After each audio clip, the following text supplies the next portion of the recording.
is Miracadibus, and I am going to be making a video on fursuiting. Like this hasn't been done 100 times before. So, we're gonna start off with making a fursuit. Now, as someone who mostly makes fursuit tails, I have only furred heads, really. Never really made my own head base. I mean, I am right now, but yeah, it's a work in progress.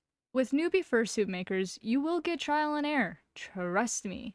If you practice hard enough and look up tutorials step by step, it might be decent or heck, even better than what you were anticipating. However, practice, practice, practice, practice is key. Don't give up after one try. It's an art form. Which, yes, is a pain in the butt. Though, if you do have the patience, but have the money, you can commission a fursuit maker. It could be, but not limited to, my 3 favorite fursuit makers. Mugiwara Cosplay. Totally not because I'm a One Piece fan. Made for You. Or Lemon Brat. here are other fursuit makers you can commission that I did not mention. With newbie fursuit makers. Quality could be low, as they are still practicing, but usually are pretty decent quality. I've commissioned lesser known fursuit makers in the past, and honestly, I don't regret it. Types of fursuits! There are ways of getting a fursuit, of course, as explained, but there's also something you need to know too. I like to call it, what type of fursuit will not make my sensors overload? Yay! Anyways, there are types to full suiting, to just wearing a head. I'll explain a good bit about the types of body coverage you'd be interested in. Full suits. Full suiting is that of all what you need to look the part of your inner animal. Head, hand, paws, feet, paws, tail, and the most important thing, the bodysuit. Though, fair warning, it gets extremely, extremely hot. Next up is the 3/4 fursuit, which is my favorite since I don't like anything around my upper chest, consists of arm sleeves, hand paws, feet paws, fursuit head, and fursuit legs. There's also something called the upper half suit, which to each their own, but I'm a little iffy with it. It just looks odd to me.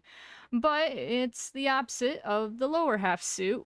Lower half suit, opposite of the upper half suit, and similar to the 3/4 suit, we have the leggings, feet paws, head, tail, and hand paws.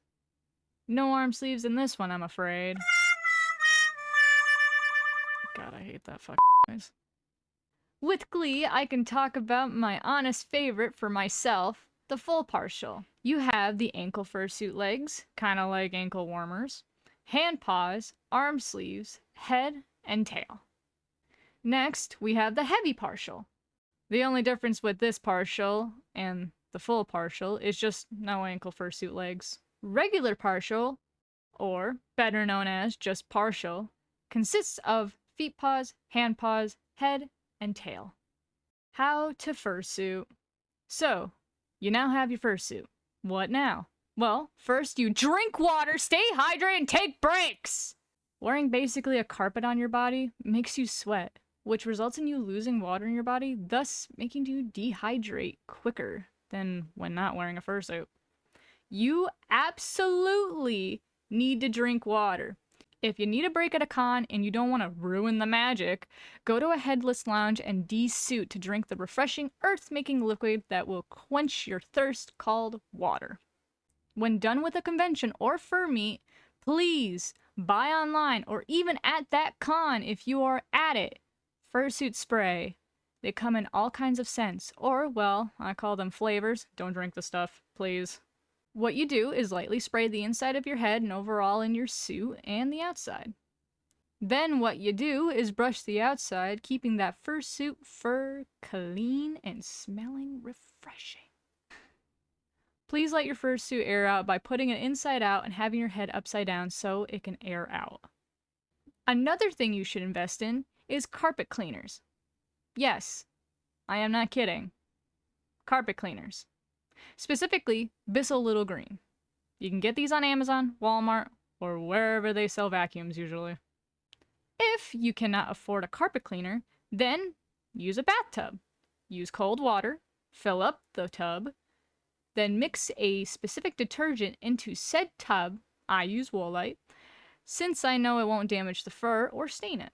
Then you lightly clean the fur. However, be careful of the fursuit eyes. Use paper towels to crunch into the eyes if you can, if they are not waterproof. If they are waterproof, then don't worry about it too much, but I would still do it just in case. Ah, my favorite segment, fursuit accessories. Fursuit accessories have been quite popular in the fandom, from goggles to props to strawberries to bow ties. I can keep going. The accessories are endless.